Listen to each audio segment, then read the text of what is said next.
정치대담 캠프 대 캠프 시작하겠습니다. 더불어민주당 이재명 후보 선대위 을지로위원회 진성준 위원장 그리고 국민의힘 윤석열 후보 선대위의 전주혜 대변인 나와주셨습니다. 두 분 어서 오십시오. 네, 반갑습니다. 네, 안녕하세요. 안녕하십니까. 그럼 먼저 오늘 정치권 주요 이슈부터 살펴보도록 하겠습니다. 자, 강다한 앵커가 전해줄 텐데요. 강다한 앵커. 네, 오늘 정치권을 달군 이슈들 살펴보겠습니다. 공수처의 통신자료 조회 관련 의혹이 불거진 가운데 국민의힘 선대위에선 윤석열 후보와 부인 김건희 씨의 조회 사실까지 확인됐다며 공세 수위를 높였습니다. 국회의원 78명, 그리고 후보자에 대해선 10회, 후보자 가족에 대해선 9회의 불법 사찰의 정황이 드러나고 있습니다. 국회 차원에서 김진욱 차장에 대해서 철저하게 책임을 묻고 추궁할 것이고 모든 법적 조치를 통해서 김진욱 차장 즉각 탄핵시키도록 조치할 것입니다. 윤석열 후보도 오늘 경북 안동 도산서원을 방문한 뒤 기자들과 만나서 관련한 입장을 밝혔는데요. 이런 공수처 만들려고 그렇게 무리를 했는지 이건 뭐 결국 국민에 대한 입법 사기 아닙니까? 앞서 윤 후보는 SNS에 대통령이 되면 공수처의 불법 행위에 책임 있는 자들에 대해서 반드시 책임을 묻겠다고도 경고하기도 했습니다.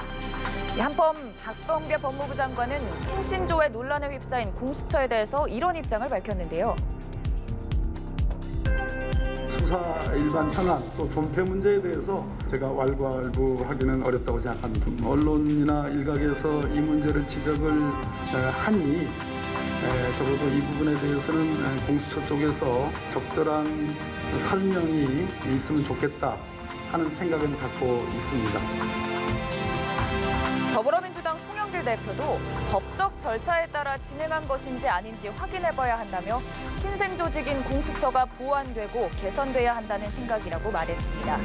국회 법사위는 내일 김진욱 공수처장을 출석시켜서 긴급 현안 질의를 진행하기로 합의했는데요. 각 당은 대선 국면에서 불거진 공수처 논란이 선거에 미칠 영향에 촉각을 곤두세우는 모습입니다. 전주혜 의원께 먼저 좀 여쭙겠습니다. 네. 정치 사찰이다라고 보고 계시는 거죠? 네, 그렇죠. 뭐 지금까지 지금 드러난 그 공수처 통신 조회를 받은 이제 의원 수가 78명입니다. 그러니까 거의 80% 가까운 지금 의원들이 그렇게 통신 조회를 좀 받고 있고, 그리고 오늘 또 발표된 바로는 그 윤석열 후보와 그 배우자인 김건희 대표의 또한 그 통신 자료도 결국은 조회를 당했다. 네. 이제 이런 부분에 있어서 결국은 뭐 공수처가 뭐 이것은 뭐 어떠한 말로도 정당성을 가질 수 없는 이러한 야당 사찰을 좀 하고 있다. 저희는 그렇게 규정을 하고 있고요. 내일 공수처장이 출석하는 이제 법사위 회의에서 좀 이런 책임을 하나하나 좀 물을 예정입니다. 당연히 동의 안 하시겠죠? 우리 전주혜 의원님 판사를 역임하셨으니까 누구보다도 잘 아실 거라고 생각하는데 그 말씀하시는 통신 자료라고 하는 것이 어떤 전화번호의 소유자가 누구인지 그거를 아는 자료 아닙니까? 그것은 법원의 영장이 필요 없는 자료이고, 그러니까 말씀드리면 어떤 혐의자가 있으면 이 혐의자가 통화한 기록을 핸드폰을 통해서 입수를 하든지 아니면 법원의 영장을 발부받아가지고 통신회사로부터 제출받으면 전화번호가 쭉 나올 거 아니에요. 핸드폰에 그게 누구인지가 입력돼 있으면 따로 알 필요가 없지만 전화번호만 나오면 이게 누구인지는 알 필요가 있는 거잖아요. 네. 이 전화번호를 통신회사에 넘겨서 그 전화번호를 가지고 있는 사람이 누구인지를 파악하는 겁니다. 그런 과정에서 통신회사가 제공하는 게 바로 통신 자료라고 하는 거거든요. 그건 범죄 혐의와 아무 무관한 것이고 사찰하자는 것도 아니에요. 그래서 관련성이 전혀 없으면 그냥 그걸로 넘어가는 것이고, 혹시나 사건과 관련돼 있는 관련자다라고 하면 그때부터는 수사에 들어가는 거잖아요. 그러니까 이 통신 자료를 조회해봤다라고 하는 것만으로 사찰이다 이렇게 주장하는 것은 과도한 주장이고 억지 주장이죠. 좀 그건 이제 민주당에서 통신 자료 조회를 안 받아보셔서 좀 그런 거 아닌가 싶은데요. 왜요? 저희도 그 야당일 때 많이 받았죠. 야당에 이렇게 그 무차별적인 이렇게 숫자가 이렇게 많은 것은 아마 전무후무한 일일 것입니다. 그리고 아까 이제 말씀하신 대로 이거 영장 없이 할 수 있는 건 맞습니다. 하지만 그렇게 언제나 할 수 있는 건 아닙니다. 그 전기통신사업법에 따르면 이러한 그 통신 그 정보 수집은 수사, 재판 그리고 국가 안전 보장에 대한 위해 방지를 위한 이런 경우에만 할 수 있습니다. 그래서 굉장히 중요한 게 필요성과 상당성입니다. 무분별하게 할 수가 네, 없어요. 그렇습니다. 그런데 이게 어떤 근거에서 그러면은 국민의힘 의원, 뭐 저도 포함이 됐습니다만 어떻게 해서 78명에 대해서 어떠한 그럼 수사를 위한 어떠한 그 필요에 의해서 하느냐. 사실 과정에 이게 대한 설명이 가장 중요한 필요하다는 것이죠. 물론입니다. 그래서 이런 그걸 설명해야 부분에서 된다고 상당성, 생각하는데. 필요성 이 부분에 있어서 절대로 그것은 동의를 못하는 것이고요. 만약에 여당에 대해서도 이러한 일이 발생했다고 하면 민주당도 아마 가만히 있지 않을 것입니다. 네. 그래서 이것은 공정성의 문제에서 이러한 그 어떠한 수사를 위해서 필요했는지 이것은 당연히 공수처에서 밝혀야 되는 것이고 네, 그렇기 물론입니다. 때문에 네. 직권남용이라고 저희는 규정하고 있는 아니 것입니다. 그렇게 규정하실 수는 없는 거죠. 공수처가 수사상의 필요에 의해서 합법적으로 한 일이라고 이미 밝힌 바 있는데 잘 아시는 것처럼 공수처의 수사가 뭐였습니까? 고발사주 사건이었어요. 네? 그 고발사주 사건에는 국민의힘 의원을 비롯해서 여러분들이 관련되어 있는 것으로 보이지 않습니까? 그래서 이른바 김웅 의원이나 이 이른바 고발장 초안을 전달한 것으로 얘기되어지는 사람들의 통신 내역들을 확인하자고 들면 당연히 그분이 통화한 사람들이 다 나올 수밖에 없는 거잖아요.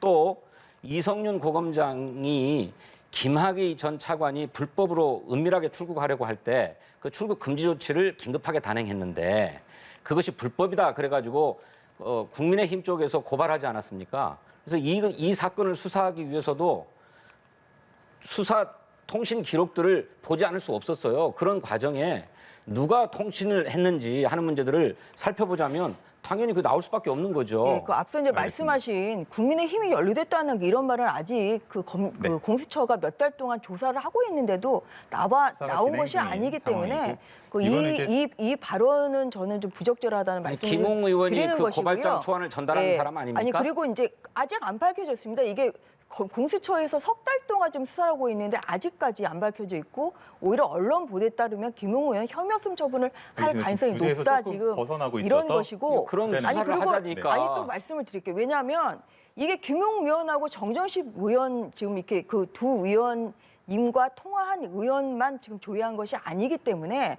그게 어떻게 70~80명이 될 수가 있습니까? 알겠습니다. 그렇기 내일 때문에 법사위가 열리니까 그렇기 때문에 내일 이것은 법사위에서 불법 사찰이라고 뿐만 아니라 저희가 공방이 규정하고 있을 있는 거라고. 것입니다. 공수처의 내부 수사 정보나 기밀에 해당하는 사항들이 언론에 의해서 보도됐잖아요. 이 기자들의 통화 내역을 보자 그러면 그분과 그 기자와 통화한 사람들을 추적하지 않을 수 없잖아요. 그런 가운데서 드러난 것이 그런 거죠. 알겠습니다. 제가 한 이제 요 가지만 더 부분에 아니 대해서- 잠시만요. 네네. 한 가지만 더 반론을 제기하면 이게 지금 서류를 가져왔는데요. 이게 이제 공수처가 거짓말까지 하고 있다는 겁니다.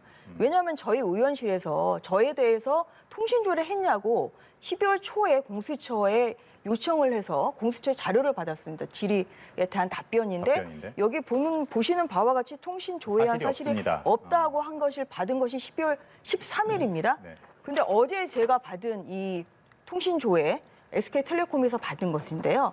여기 보면은 12월 1일에 저에 대한 이런 통신 조회를 했습니다.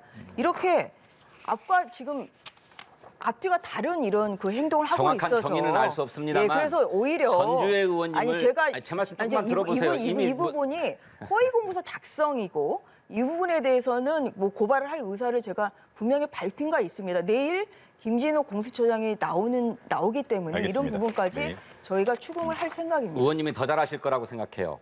전주의 의원님의 통신 기록을 조회한 게 아니지 않습니까? 누군가의 통신 기록을 조사해 봤더니 거기에 전주의 의원님이 있었던 거죠.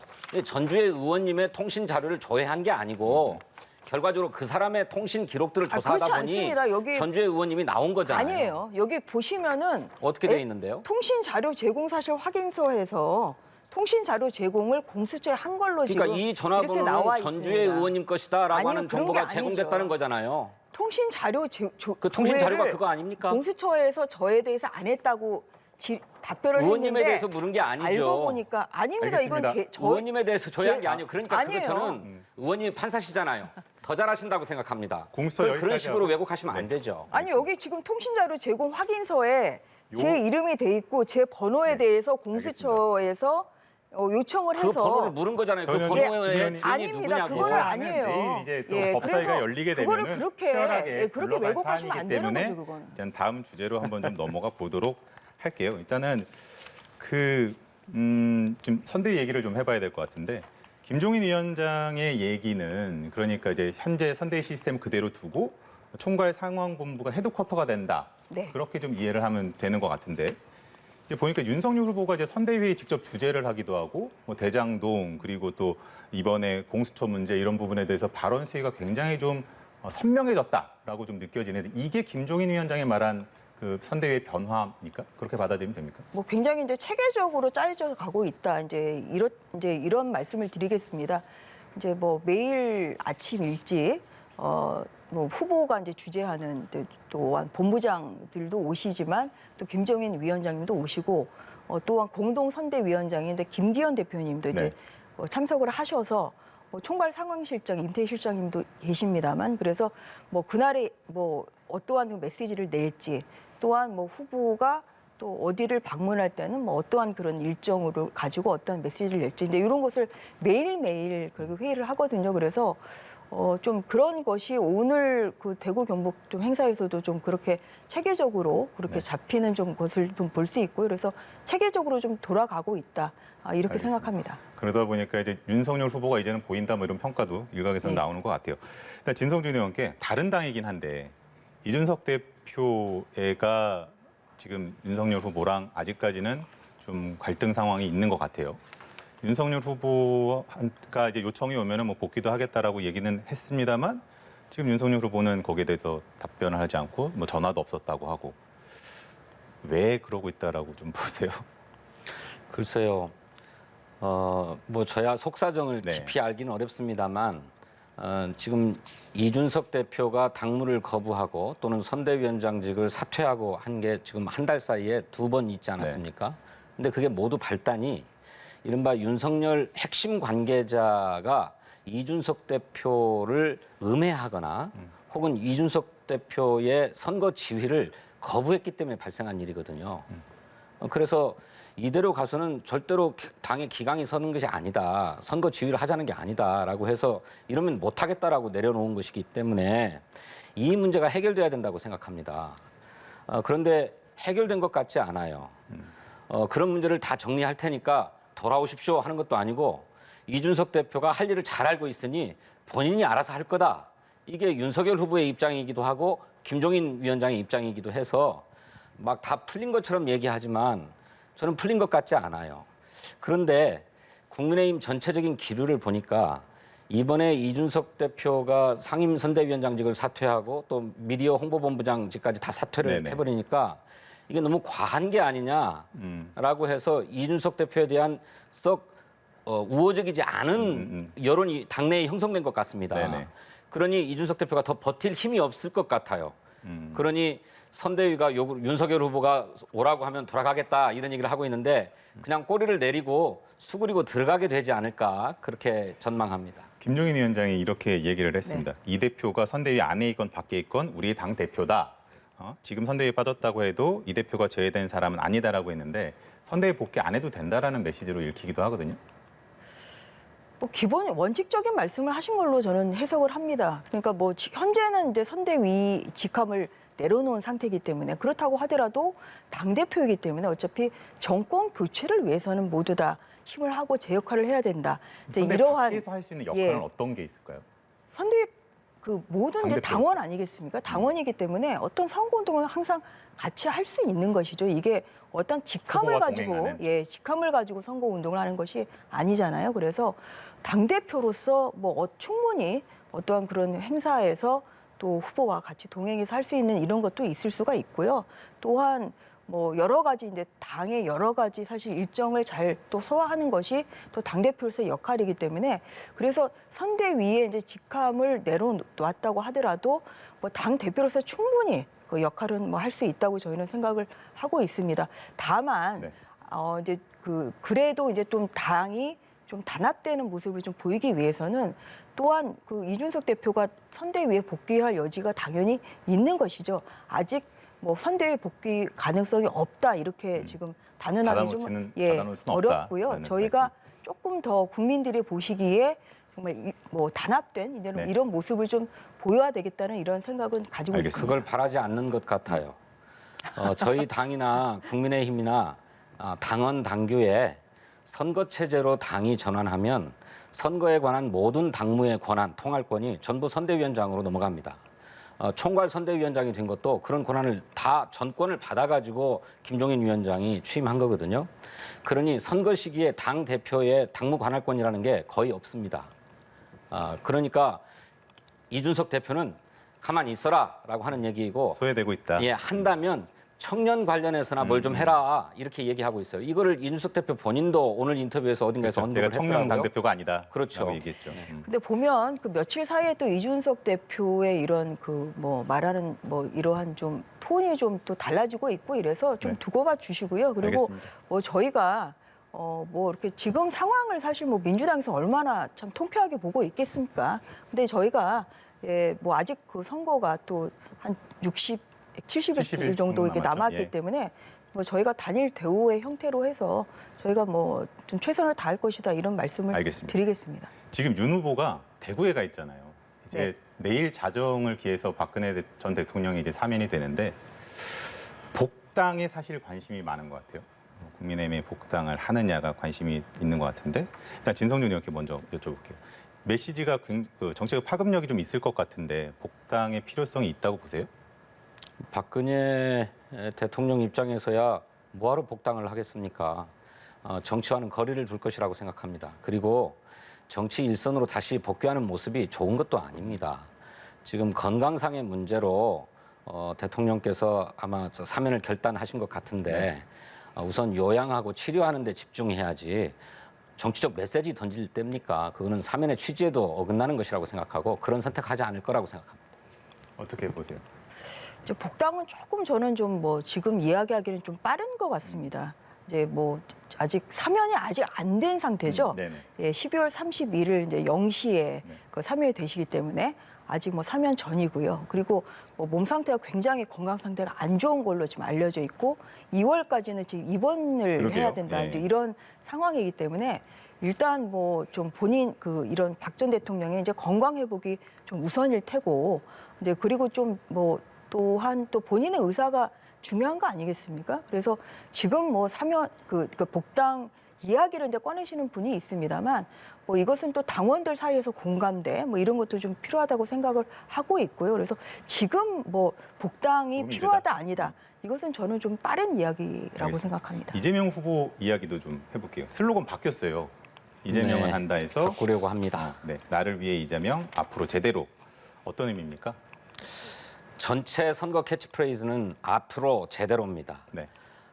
과거에 매달리지 않고 미래를 향해 나아가겠다 이런 뜻이고 또 국정을 운영하는 데 있어서 정말 제대로 하겠다, 반듯하게 하겠다 이런 뜻을 담고 있습니다. 그리고 나를 위해 이재명은 그동안에는 우리 국민에게 국가를 위해서 국민이 뭘 좀 해라라고 하는 요구를 너무 많이 해왔는데 이제 국가가 국민 개개인의 삶을 살필 때가 됐다라고 하는 뜻입니다. 그래서 국민 개개인의 삶을 살필 대통령으로서 이재명 후보를 선택해달라. 그래서 그런 의미로 나를 위해 이재명 이렇게 바꿔보고자 하는데 의견을 좀 더 수렴해서 더 좋은 슬로건으로 최종 확정은 아닌 건가요? 예, 다듬어 네. 가려고 합니다. 알겠습니다. 사실 그 국민의힘에서 네. 이재명은 합니다라는 것을 이제 정부와 좀 부딪히는 모습을 보일 때마다 말 바꾸기를 하면서 사실 말 공세 포인트로 삼았던 슬로건이기도 했거든요. 네. 바꾼 거는 어떻게 보세요? 그 캐치플레이즈라는 게 이제 결국은 굉장히 그 목표가 굉장히 선명하게 이제 네. 이제 나야 되고 또 국민들에 대한 메시지가 뭘 하겠다는 게 좀 드러나야 되는데 글쎄요 지금 이제 확정된 것이 이제 아니라고 좀 말씀하시니까 좀 조심스럽습니다만 좀 저는 개인적으로는 앞으로 제대로는 좀 국민들에게 뭘 좀 하겠다는 건지가 조금 더 이러한 좀 함축적인 의미는 좀 부족하다. 좀 뭐 얼핏 들었을 때 좀 그런 생각이 좀 듭니다. 그러니까 국민의힘의 지금 캐치플레이즈가 살리는 선대이거든요. 그래서 뭐 희망을 살리고 또 정의를 살리고 뭐 나라를 살리고 국민을 살린다. 여러 가지 살리겠다고. 이러한 이제 뭐 뭐를 앞에 목적어를 뭘 두더라도 살릴 수 있는 뭐 이러한 그 이제 선대위 구호를 이제 만들었습니다만 각자 다 조금 이제 생각이 그런 있는 거니까. 면에서는 네. 조금 더 좀 선명성이 좀 부족한 것 같다는 좀 그런 개인적인 의견을 예, 말씀드리겠습니다. 진 의원께 이거 한번 여쭤볼게요. 그 앞으로 제대로를 그 두고 이런 얘기도 하는 것 같습니다. 그러니까 이제 지금까지 정부와 조율 과정에서 좀 순탄치 않은 과정들이 있었다면 앞으로는 적극적으로 설득하고 좀 더 관철될 수 있는 방향으로 좀 더 이제 추진력을 좀 보이겠다라는 그런 취지가 아니냐 이런 해석도 있던데 맞습니까? 지금까지도 그렇게 해 왔습니다만 네. 아까 저 다양한 변주를 말씀하시니까 네. 뭐 앞으로 제대로도 다양한 변주가 가능합니다. 네. 뭐 경제 앞으로 성장 제대로, 또 공정 앞으로 뭐 기회 제대로, 뭐 이런 다양한 변주가 가능해요. 또 나를 위해 이재명도 뭐 내 출근을 위해 이재명, 내 지갑을 위해 이재명, 또 뭐 내 생활을 위해 이재명 다 가능하거든요. 그러니까 그것은 변주하기에 나름이라고 생각하고요. 저는 전체적인 슬로건이 그렇게 강한 추진력에 대해서 실질적인 국민에게 체감되는 효능감을 전달하겠다라고 하는 의미를 갖고 있고요. 과거에 얽매이거나 정쟁에 휘말리지 않고 앞으로 미래를 향해서 나아가겠다라고 하는 이런 긍정적이고 포지티브한 느낌을 담았다고 생각합니다. 이재명 후보가 오늘 그 윤석열 후보의 그 제2부속실 그 폐지 공약에 대해서 본인에게 생긴 문제를 덮기 위해 제도를 없애버리겠다는 게 납득이 안 간다라고 이야기를 했거든요. 네. 이건 당 내에서도 적극적으로 좀 지적을 하고 있는 그런 부분인 것 같아요. 그렇습니다. 그러니까 윤석열 후보가 이혼을 하지 않는다면 부인은 계시는 거잖아요. 그렇죠. 청와대의 안주인으로 함께 계시게 될 텐데 영부인으로서 사회 활동도 필요하고 외교 활동도 할 수밖에 없습니다. 이것을 뒷받침하기 위한 조직이 청와대 비서실 내에 제2부속실이에요. 네. 근데 이걸 없애버리겠다고 하면 그러면 영부인은 아무런 역할을 하지 않고 그저 청와대 내 관저에서 윤석열 후보의 그 식사만 준비하는 일만 하시겠다는 것인지 그거 잘 모르겠어요. 반론해 주시죠.